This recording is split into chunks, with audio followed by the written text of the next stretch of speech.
Hello, creatives, community, and kind folks. Welcome to RPG with DBJ. Sorry about the slight delay. We're going to end our series with pocket sized tabletop role playing games, science fiction based today, and unique features about them. In this one, the attention was brought to me by someone, and I have to say there are a lot of really great features about this, and I'm really happy to introduce this science fiction horror role playing game to all of you. This game, Shadows over Soul, is again it's a pocket size. Don't be fooled by the size of these games. These are just easy to carry, easy to take around. Doesn't mean the page count is low, but we started out our initial reviews this week talking about the fact that in the tabletop role playing community, we often value page count for quality when maybe we should be talking about the contents and its quality and some unique features that it has. So this is definitely a science fiction game. We're going to talk about why I don't have dice here in my hand, but instead it adjudicates action with playing cards.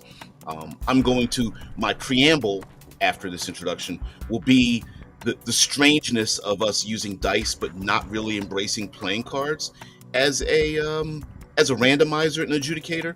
And we're also going to talk about um, what this game is like. We did a game yesterday talking about Dead Air Seasons made in the World Anvil tabletop online ecosphere, and this one very much, if you're a fan of the Expanse but you don't want to play in the world of the Expanse, this is the game for you. This is definitely hard sci-fi.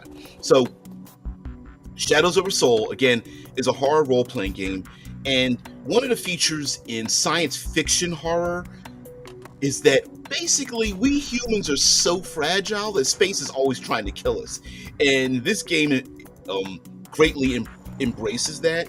And sometimes some science fiction horror games can be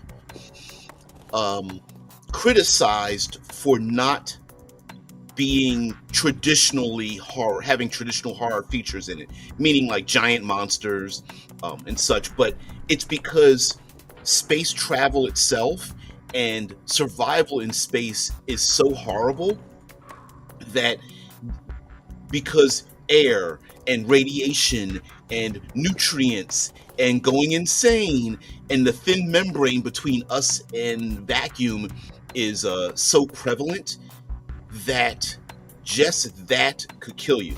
And I have a second book here. There are a number of releases in this book, and if you go down to the doobly-doo, there's a link to all of the releases in this game series. This one is called Siren's Call, and this book is dedicated literally to a generation colonizing ship. It is traveling well past our own solar system on a one-way trip to an alien world. Now, that seems kind of fun, except the horror part of it is like, wait a minute, as players and the entire colony, you can't turn back.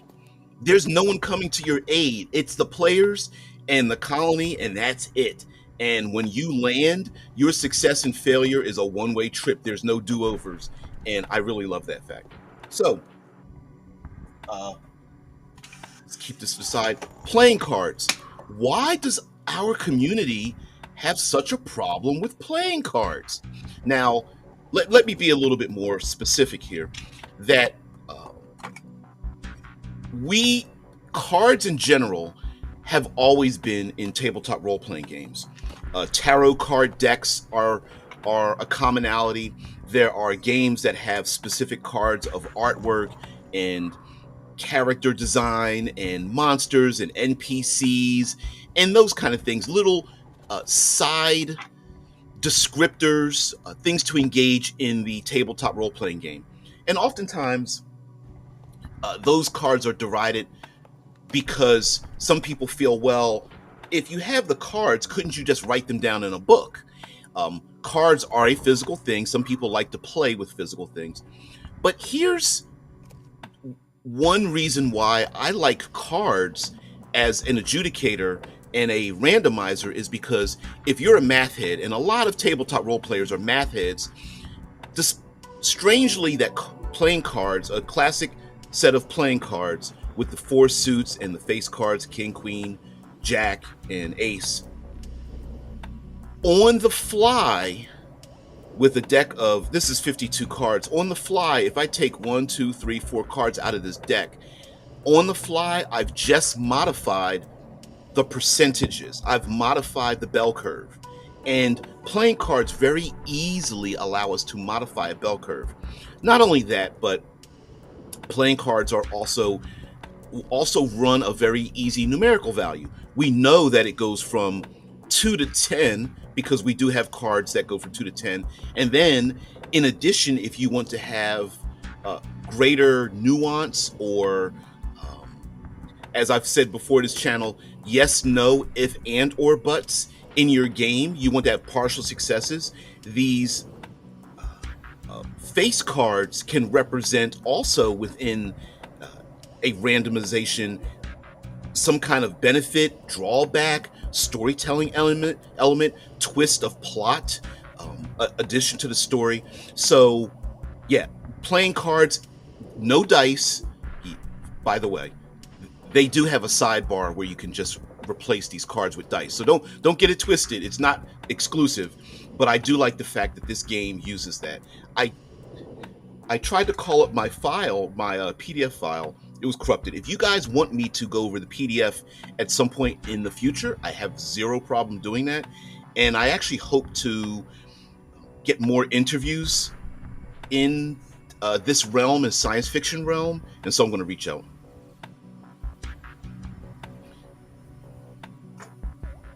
Cards have no bell. Maybe I used the wrong term, bell curve.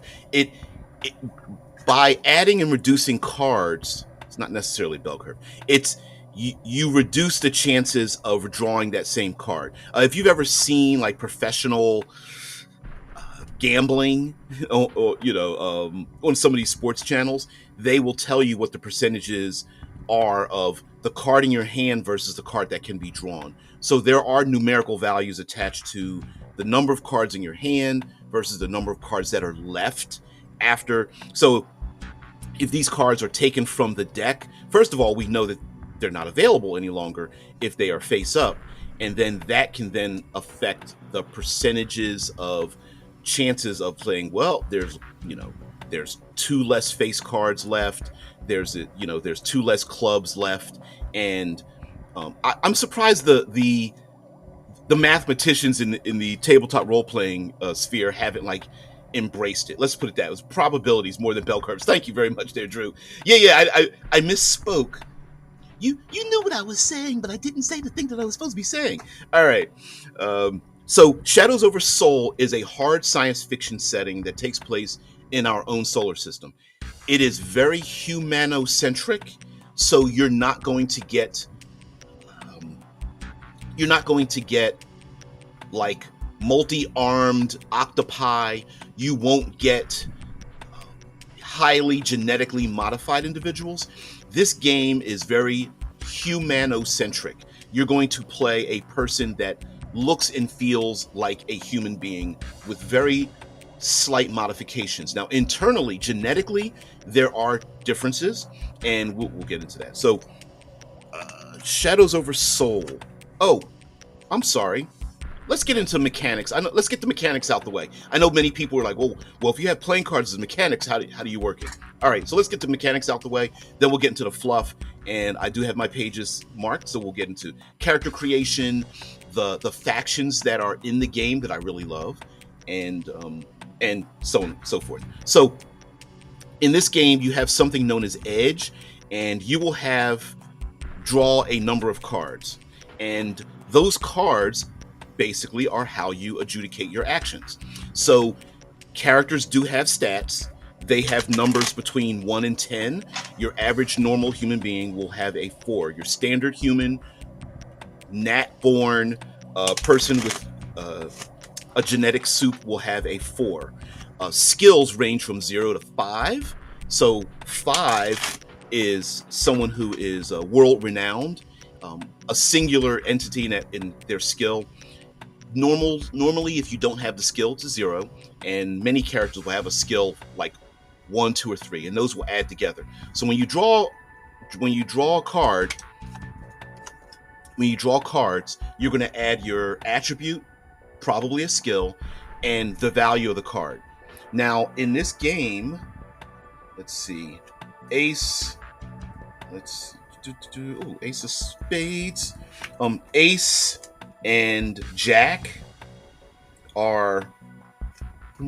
Where's my Queen and King? We got Jokers over here. Sorry, I should have set this up earlier. And here we go. It's the King. All right. So we know the face value of cards, and this person playing has these 3 cards. Each character will have something known as edge, and your edge is basically how many cards you get to draw and use for your various actions. Once you run out of cards in your hand, you will be drawing them from the top of the deck. And if you're playing this online, of course you can get a random card drawer, or everyone can just have physical cards at home, and then you just draw those cards. And like rolling physical dice, you could just trust what the person brings up. Or you could even have your cameras, if you have multiple cameras set up, you could have your cameras set down so that whenever cards are drawn, everyone can see them, drawn from the top of the deck and discarded.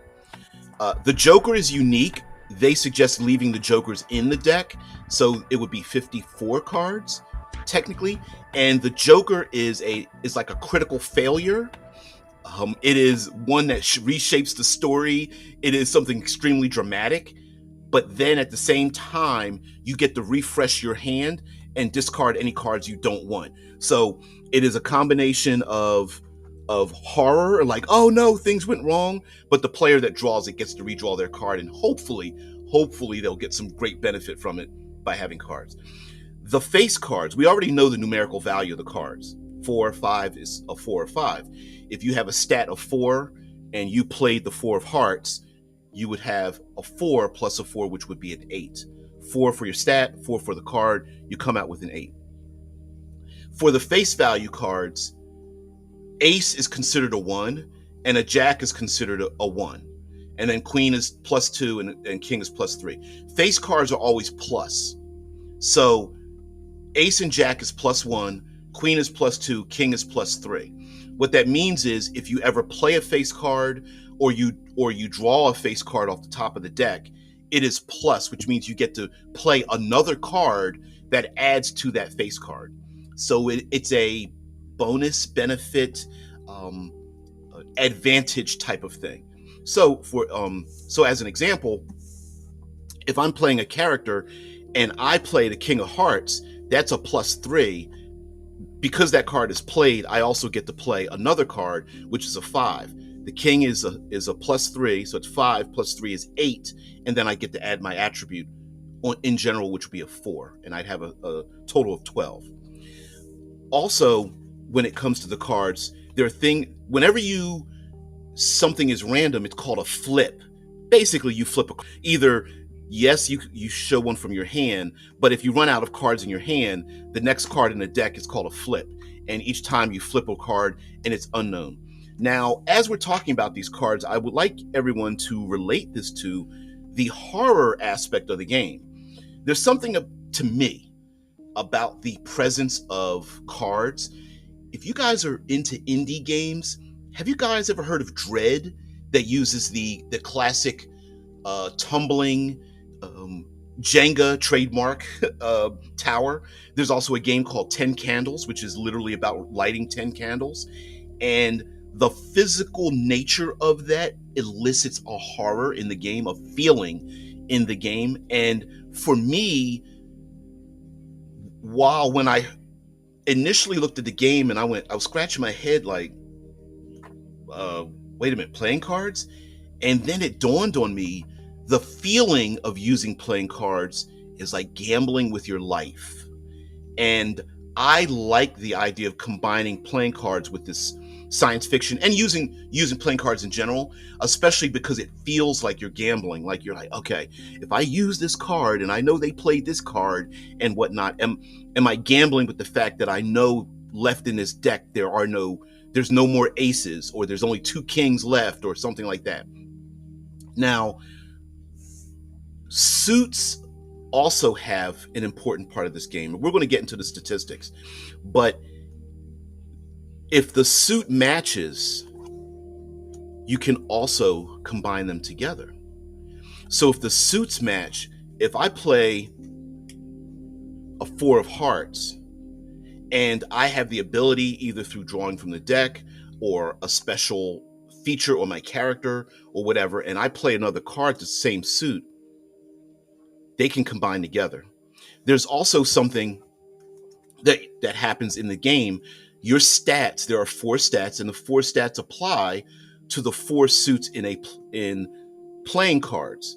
And so whenever you perform an action and you have a card that has a suit that matches the suit of the ability you're doing, you can draw what they call it. It's called a trump card, which means that you can combine the 2 together, and it becomes, if I'm using a stat that is associated with hearts, I now have a 5, but I can also use another card, either drawing it from the deck or from my hand, and add them together. Of course, this becomes a 5 because I'm using a heart. It adds together, it becomes a 13, and then my stat, which might be 4, 5, or 6, or something like that. So yes, it does take a little bit of like, how do I move this in my favor? And as a science fiction game, I can see where it's like, it feels like it would slow play down. But if you know playing cards, it's really easy to do this. It's very easy. All you have to really do is like, oh, well, let's see. My character specializes in hearts. If I have something that allows me to discard these clubs and get another heart, that'd be cool. Also, since maybe I only have 3 cards in my hand, I might want to be very precious with them because I'm not sure what's going to happen next. Or if the ace of clubs is a +1, I know if I play that card, it's a plus card, so I get to add another card to it, which means, yay, I got 2 more spaces and I get to draw 2 more cards in my hand, hoping to get something better. If the cards in my hand are terrible, I may want to do things that I know I'm going to be less likely to perform or terrible at to get the darn cards out of my hand, to get them discarded over on the side so that I can draw more cards to my hand. And so there is this, in terms of horror, sometimes we see in horror movies and television shows, especially movies, where our protagonists are doing the very worst actions, and playing the cards you don't want, leading to something you do want, actually reinforces the horror nature of the game, where players are making bad decisions, i.e. using cards that are not going to work in their favor so that they could draw cards that will work in their favor, hoping to use those cards not in their favor. So again, this setting is hard science fiction. We're going to get into some of the character creation fluff right now. So this is hard science fiction. It takes place in our own solar system, and it is the fracturing. It embraces the fracturing of society into subcultures, and these subcultures are the volume turned up on how we are today in terms of people being in their own silos, in their own echo chambers. And these echo chambers have political power, they have economic power, they have unity, even when one faction, what's a good way of saying this without getting political? Maybe there's no way to get political, not to be political, but this game embraces the politicization of factionism. In many ways, I've mentioned this to other people on this channel, that people consider their politics today to be their religion. And in many ways, the factions in this world are religions. And so not only are players part of these factions, those factions are the enemies in this world. They are one and the same. It is not separate from the player characters. And I like that, because it means that no single faction is the enemy. It's not like playing fantasy, where oh, those are evil cults, but my character, the cleric or the warlock, is the good guy. No, no, no, no, no. You're going to represent one or more of these factions, and yeah, they're going to be doing some heinous things, and your player is like politics, religion, love it, right? What are the big three things you never talk about when family gets together? Politics, religion, and money. And this game talks about all three of those together. So be careful. By the way, this game has adult language in it. It has adult themes in it, and when it comes to factionalism, it also has adult repercussions, let's say. So these are each of these pages talks about the different factions, and they do have names for them, unique names. These are the intros. These are known as the intros. They are like the wild childs. They're the experts. The experts are artistic and expressionists. We have ourselves the formers. The formers are like posh, upper class acting, appearing, and business people, and focus on treating themselves well. Yeah, adulting. Yeah.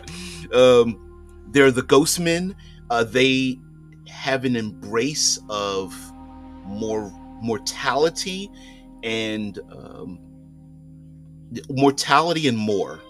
And many of these factions are known for dressing and appearing a certain way. So it's not that you're part of a faction you won't know. Like, for example, the Ghostmen wear white, and they always wear white, and they are obsessed with death and not living eternal lives.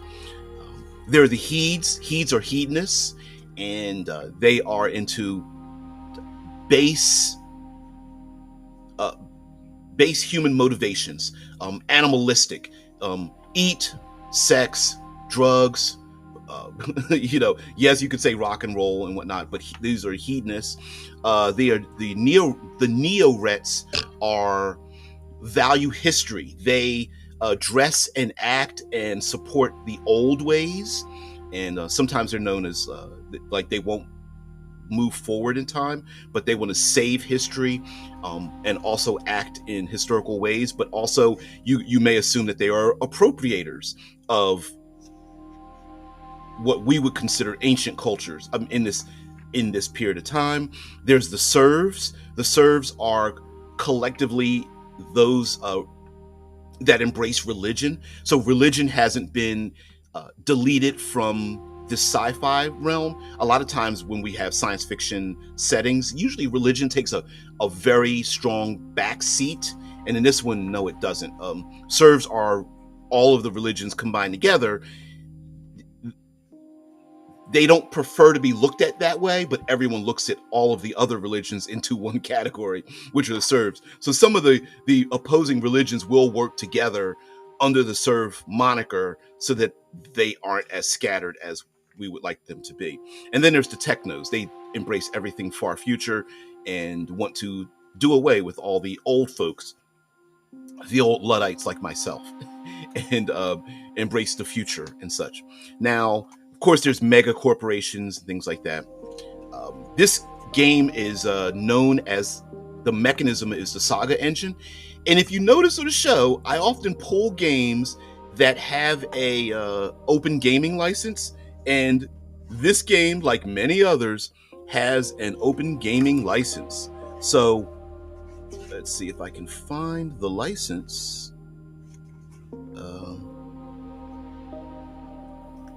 Yes. You can't read it, but down here is the portion of the open gaming license, and so yes, it tells you exactly what isn't part of the open gaming license, which is basically the setting. What is the open gaming license is the mechanism. It is the mechanics. It is the Saga engine, and the Saga engine is what I talked about before, with using the playing cards as the randomizer, the adjudicator. And this talks about no, they don't want to euthanize us old farts. It's basically saying, like, you guys are boring and you're stuck in your old ways. There's always a new, better way. Technology will save the the future. Um, their limitation is that they don't look at technology as needing to be careful with it. Um, so uh, in this game, there are 8 stats. Let's see if we could focus in on here. There are some physical stats, and then there's mental stats. And if you take a look at the stats, we have, for physical stats, we have strength, dexterity, speed, and endurance. And the mental stats are intelligence, perception, charisma, and determination.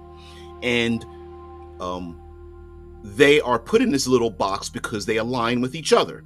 Physical strength is equal to intelligence, dexterity is equal to perception, speed is equal to charisma, and endurance equal to determination in terms of their physical and mental stature. And the reason why that's slightly important is because the stats do align with the suits in the playing cards. So strength is a spade stat, dexterity is a heart stat, and speed is related to diamonds, and endurance is related to clubs.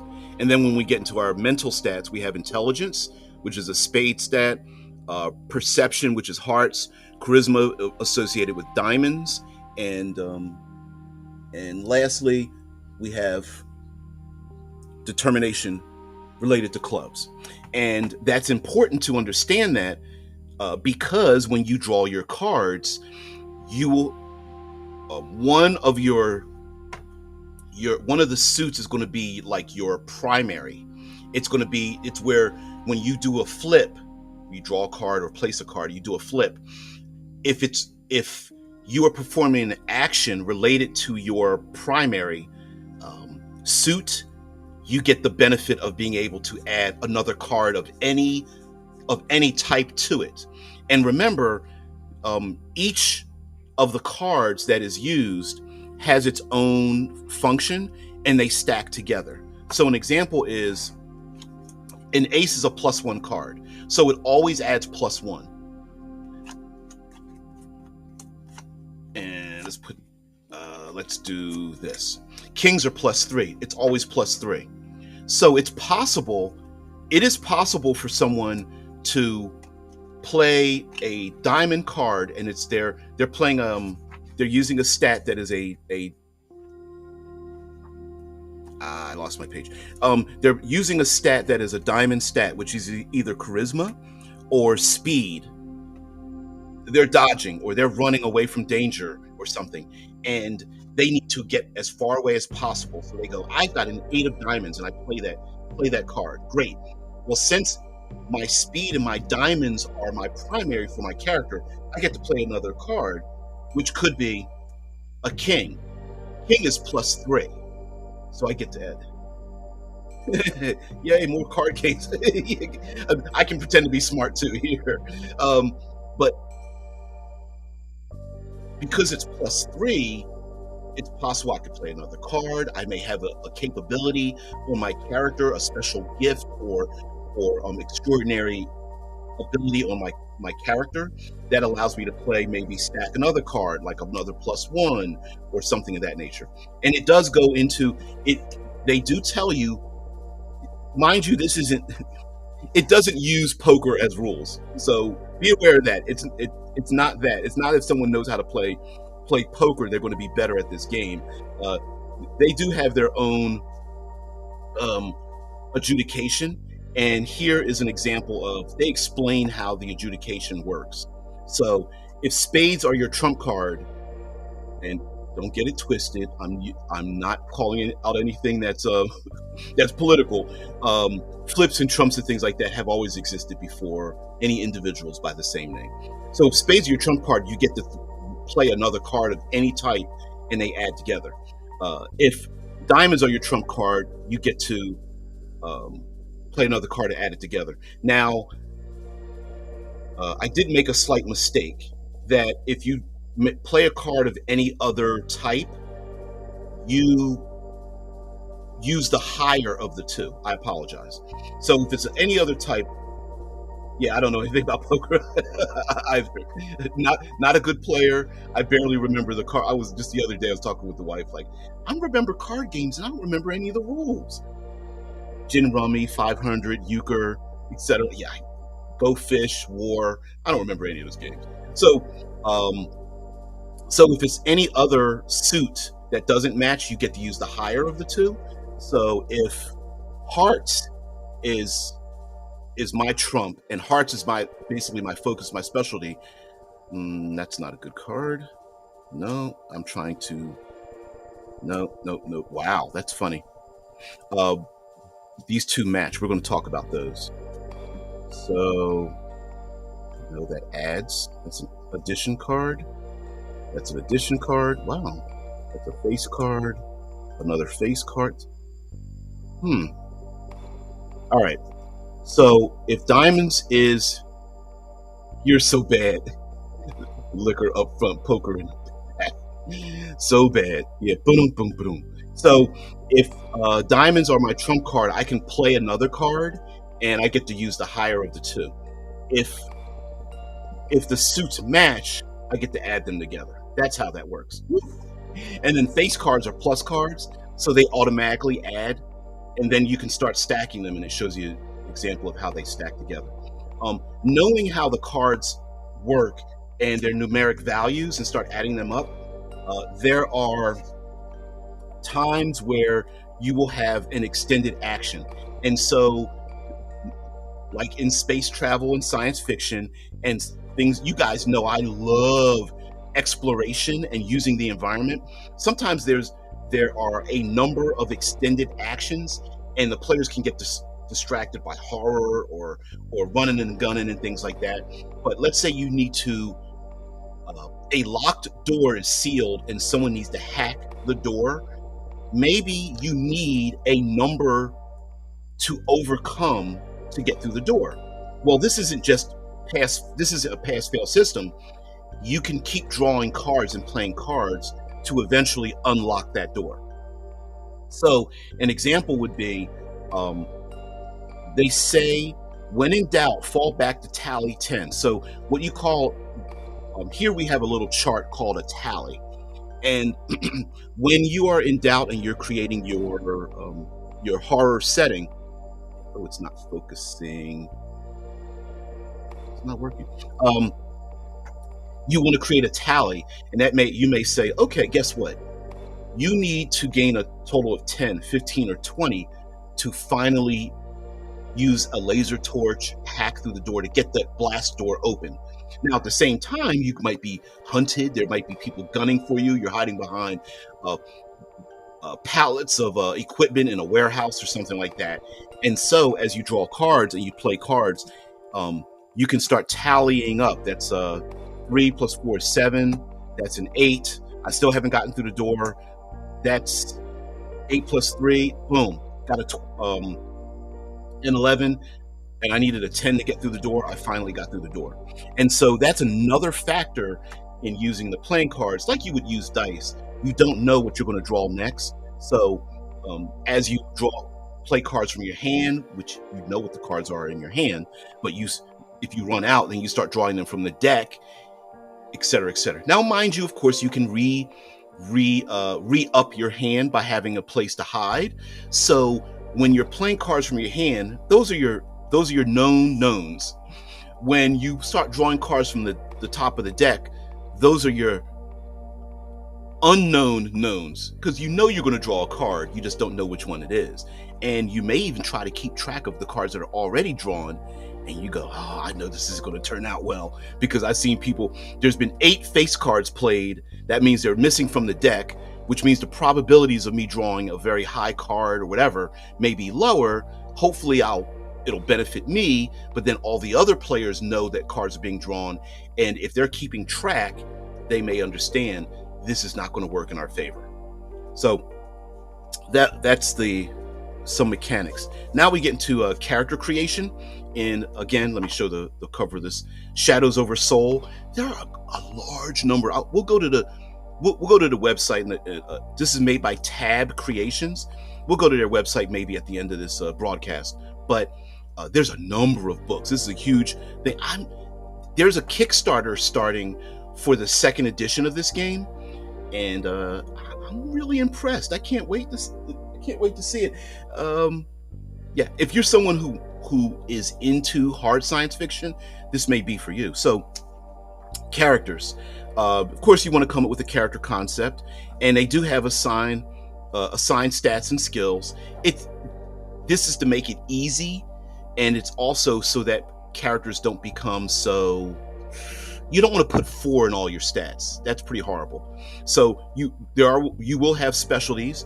That's why we have a spread of 7, 6, 5, 4, 4, 3, 3, and 2. You're going to have a few bad stats, good stats. We know what an array is, and this game uses the same thing. We also have skills available, and it gives you an array of points to put in those skills. And then we have the skills listed below in a little chart here. Very easy to find the skill you're looking for and go, oh, okay, well, okay, it's in alphabetical order. I'll pick this skill, this skill, this skill, and make my character. And it even has a little breakout box like seem low. These stats and skills may seem a little low at first glance, but that's okay. These are not the character's final values. So, by the way, you also, when making your character, you don't pick a species. You don't pick a race. What you do is you pick something known as a gene line. And so your gene line is where you get your physical and mental modifications to your body. Because with this being a very humanocentric game, there is a gene line modification. And I've always made the argument, side note, in fantasy that you could literally get rid of all the physical characteristics in Fantasy D20, like Dragonborn and Tiefling and Gnome and Dwarf and Elf, and you could literally just erase all of that and just make them different types of humans. But I digress. Each of these gene lines genetically has a modification on your character. So we have the Athlete Deluxe, the Budget Upgrade, the Genius Deluxe, the Celebrity Deluxe, the Groundside Standard, and things of that nature. We even have the Wild Type, the Modern Superman, and the Spacer's Standard. And each of these will modify your stats. What I find strange but cool is that normally in character creation, a lot of times we'll go, oh, well, hey, I'm going to pick, say, a budget upgrade character, or I'm going to pick the Modern Superman. And normally when you have stat increases, it'll be like, hey, you get a +1 strength or something. Instead, what it does, it actually, when you pick this from character creation, instead of giving you flat bonuses, it gives you experience points to increase your stats. So it uses the experience table to integrate the experience points needed to increase your stats. So what ends up happening is it does overlap very much. As a matter of fact, to be honest with you, not only am I jealous with this game, you voiced the question of gene lines. Does this game sounds awesome? Does it overlap with any of your ideas for Obsidian Star? Unfortunately, it does. It is very well thought out. It is us armchair transhumanists and post-humanists that play tabletop role-playing games. A lot of the forward-thinking assumptions are very similar. So I'm a little bit like raise my fist in the air. Damn it! Get off my effing lawn, because your game is excellent. F you. I love it. Yeah, there's a lot of that too. So what ends up happening is, instead of there being flat bonuses to your stats and skills, instead what happens is you start adding experience points, and basically in character creation, these experience points can increase your stats by +1, +2, +3, and the leftover you're going to keep, so that as you play the game, you already have some experience points that are going to add to increase your skills and stats. Of strange, but actually kind of cool. I didn't think about it. And of course, depending on whichever type of gene line you choose, like if you pick the Modern Superman, sure, you're going to get some bonuses, but then you're also going to get some weaknesses as well. And Drew says, I hate that overestimation of genes. That is a hell of a Darwinism nonsense. Well, for you are absolutely correct in the sense that, how to explain this? In this setting, it does take into account the fact that that is or isn't a thing. So an example would be, we know science has the ability to affect our genes. I mean, we know what, like, we are with the CRISPR technology, they are finding things. And does that really mean that if you find, for example, a gene for alcoholism, should an employer hire you and not hire you? Remember the movie Gattaca? And this game embraces that fact. So you can be genetically faster and stronger, be genetically what other people would consider to be more beautiful within a sociological context to it. But that doesn't mean it is deterministic, right? But listen, it's science, and humans like to think of determinism and rely on determinism. Or otherwise, we wouldn't consider, hey, a child born of someone who's rich or famous, why do we automatically assume that the child is going to be exactly like the parents, right? So it embraces that dichotomy. So yes, you can have stats that go up and you go, well, I'm a modern Superman, so therefore I am. And then other people are looking at you like, no, you're not. You think you are, but you're not. Yeah. And yeah, it's very abstract. Is that unfortunate though? I mean, the similarities are only on a very abstract level, right? Yeah. Genes are durable and hardwired, very practical. How is that nonsense?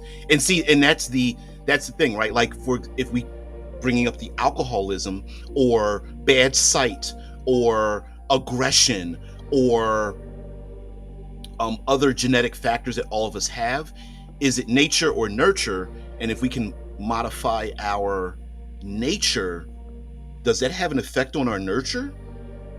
You know, if you're genetically taller or stronger or need less sleep or something like that. And so these different gene lines, you pick them and you mix and match them.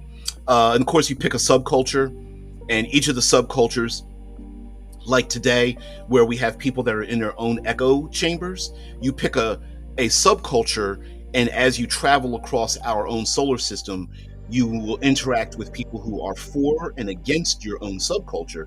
And why are characters from different subcultures gathered together?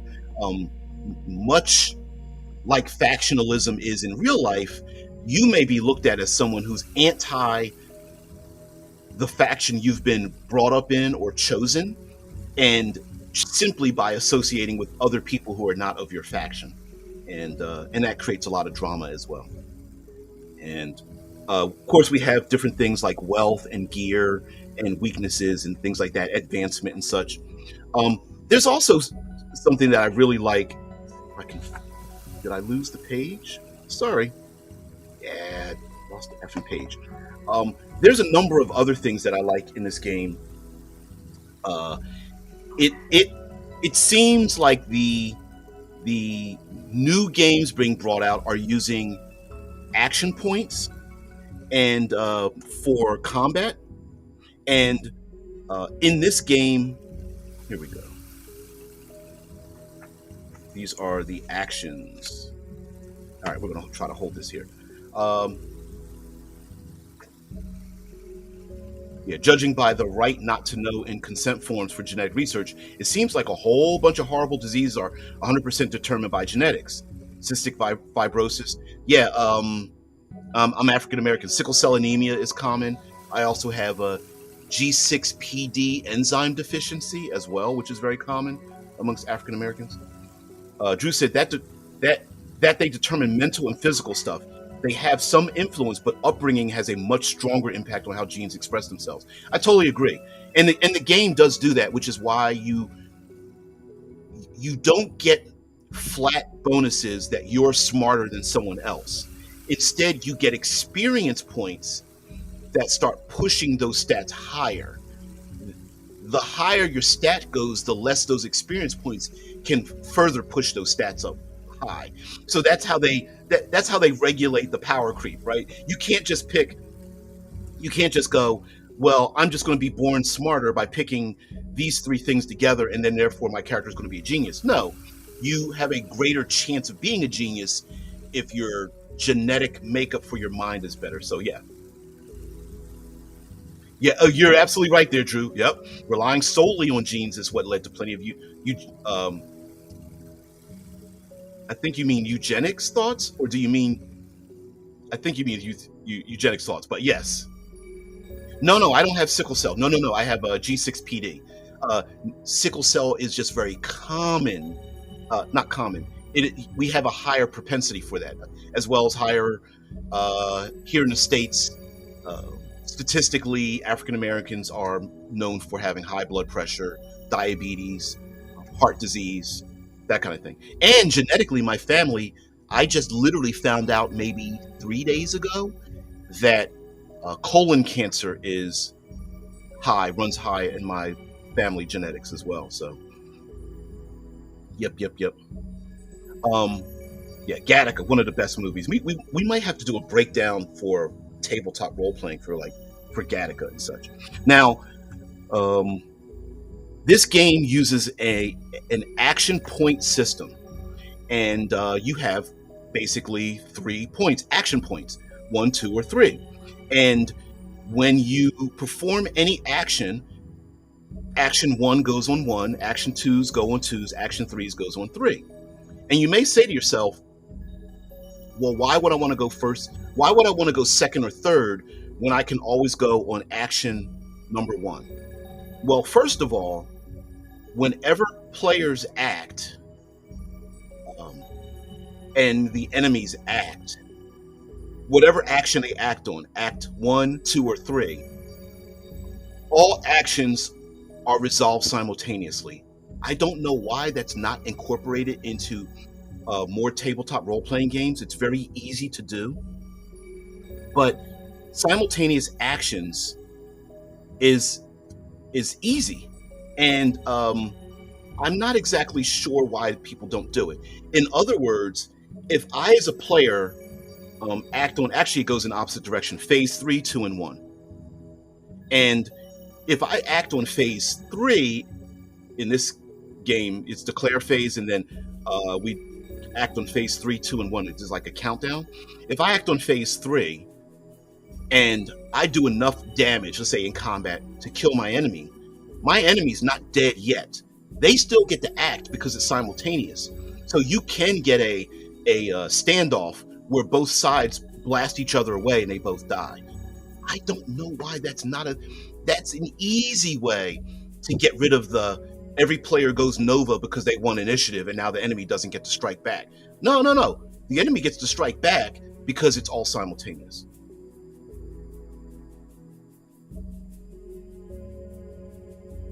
I'm there with you, member of the Shy Squad. Yeah, Drew says eugenics and all the horrible moral issues that come, yeah, from genetics does not nullify the likelihood that the causes of certain disease are 100% hereditary. What happens, the horrible thing is judging people by it, because, for example, I could have a gene for alcoholism, but I am not an alcoholic, and there are many people there. Yeah, colon cancer, better avoid hot dogs and similar processed foods. Yep. The nitrates in them are associated with all manner of ass cancer. Yep. Yeah. Not only did I find it out a couple of days ago, but after doing some research, I was like, I'm going to have to not eat those foods? Damn it. No, but to be honest with you, I have been looking out for my health in general. I think I lost about 25 pounds or something. Just watching carbs and sugars and processed foods and things like that. So yeah, you're absolutely so yes, thumbs up. Thank you very much for looking out for me. Yeah, and besides, I have no need for additional ass fuel. No need to process my own. There's enough ass fuel to go around. So yeah. So okay, simultaneous actions. I love it. Also, there's something here about the declaration phase. Now, I understand that there's some people in the tabletop role playing community that absolutely positively hate declaration phases. A declaration phase is basically, hey, everybody, before we roll initiative, before we find out who goes first and second and third, what are you going to do? And so the idea that you are saying, I'm going to run over and open the door, and someone else says, I'm going to set off an explosive, and someone else says, I'm hiding behind the crates and going to fire my gun. First, saying those things first, and then finding out who goes first adds quite a bit more tension into the game. And I think it's not looked at as I see the comment. It's not looked at as something that can ramp up the tension, because, for example, if someone is like, there's a big genetically created monster with a lot of tentacles and slimy skin and suction cups on it, I'm going to run and get out the door, but the monster goes first and blocks your way, means that's where you see in the horror movie, the person runs towards the door, and all of a sudden a lattice of tentacles drops down from the ceiling in front of the character, who screams to death, right? Because if you didn't declare, that person would go, well, if they're going to drop tentacles in front of the door, I'm going to change my action. Well, it's too late. You already said what you're going to do. And an easy way to look at declaring actions is not to be complex about it. I would say use it's like a verb noun, which I'm going to incorporate in my game. Basically say, I'm going to attack enemy. I'm going to dodge behind cover. I'm going to hack something. So it's like that.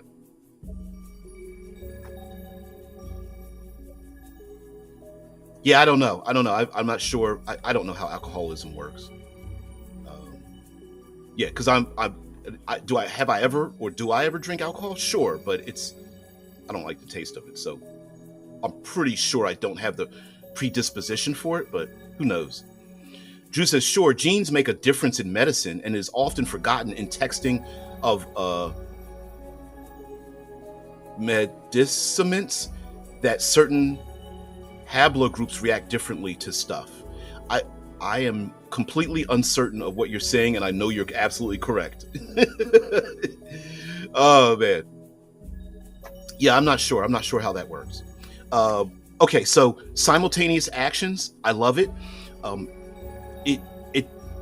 Each action has a number of APs, or what they call action points, and the action points basically are like, hey, I want to go first, so I spend all 3 points of my actions, and that means I blow them all in the first action. Or since I've only got 3, I'm going to use 2 to perform 1 action and save 1 for a reaction, something like that.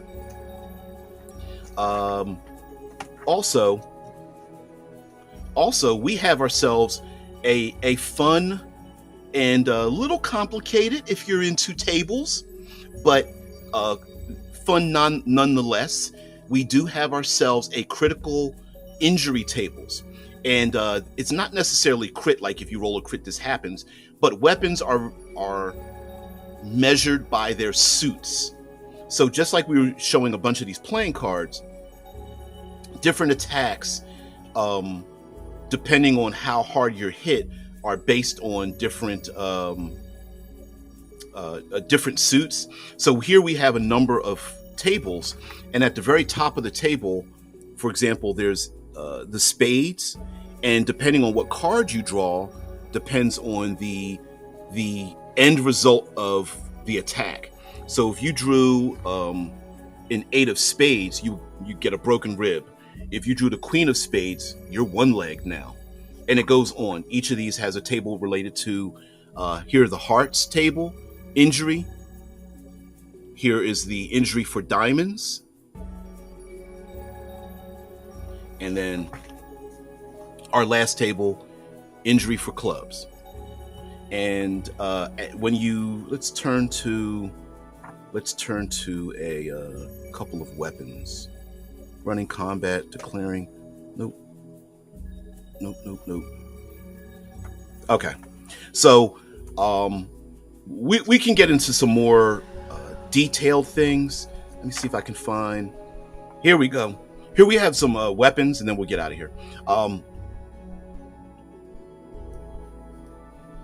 Here we have a Xenocom X8 machine rifle, and if you take a look up here, you'll see that it has a damage profile that goes from spades, hearts, diamonds, and clubs, and based on the damage and success rate of what you're performing, will tell you which critical table to use, going from the most massive amount of damage all the way down to the minimal amount of damage.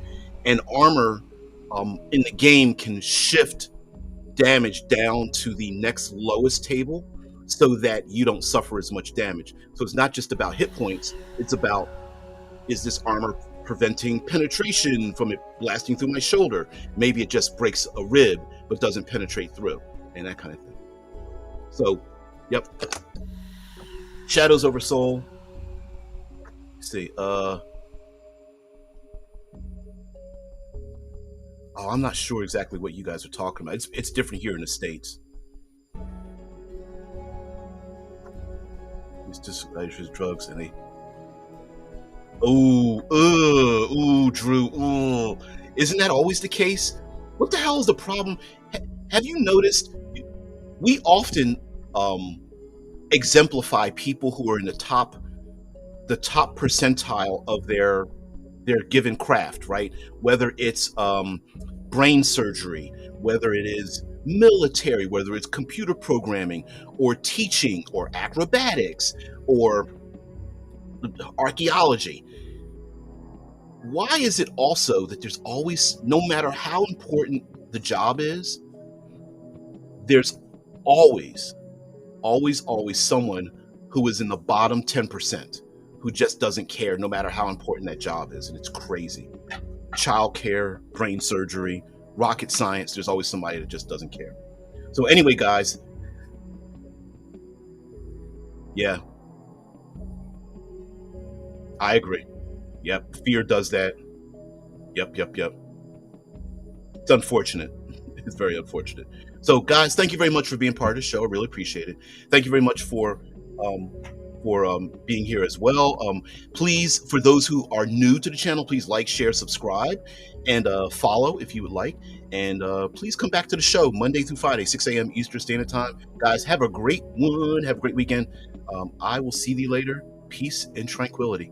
And by the way, check out Shadows Over Soul. I think you'll really enjoy it. It's got some unique features to it, and I'm really impressed by it. Especially the fact that it uses playing cards, something a rarity in the tabletop role playing community, which is strange to me, especially with probability and manipulations and things. It also, as I reiterated before, a little summary, it does feel like gambling with your life in a horror game if you want to pretend that kind of thing. There are a large number of books available. This is the one that takes place in our own solar system. This is literally a whole nother book, same rules and everything, where you're on a colony ship, a siren's call, headed to a new world, and it talks about just playing in this new place out in like Alpha Centauri or Proxima B or something like that.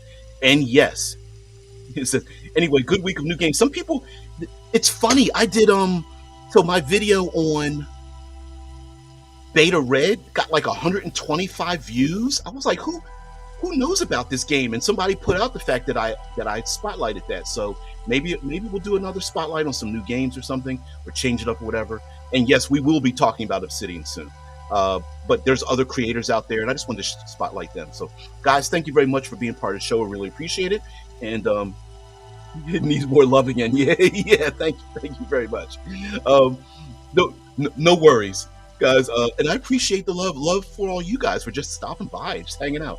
So I really appreciate it. I hope I can distract you guys from your normal daily lives and have something to think about over the weekend. We'll not sure exactly what we're going to get into Monday, but don't worry about it. It'll be something cool and interesting, where you guys can drop a line or something. I'll pick it up and go, oh yeah, that'd be awesome. You guys have a great one. I'll see you later. Peace and tranquility. Bye. Yeah. What did he say? Yeah, it has been many months. Wow, it has been a while. We'll have to change that. All right, now. Peace.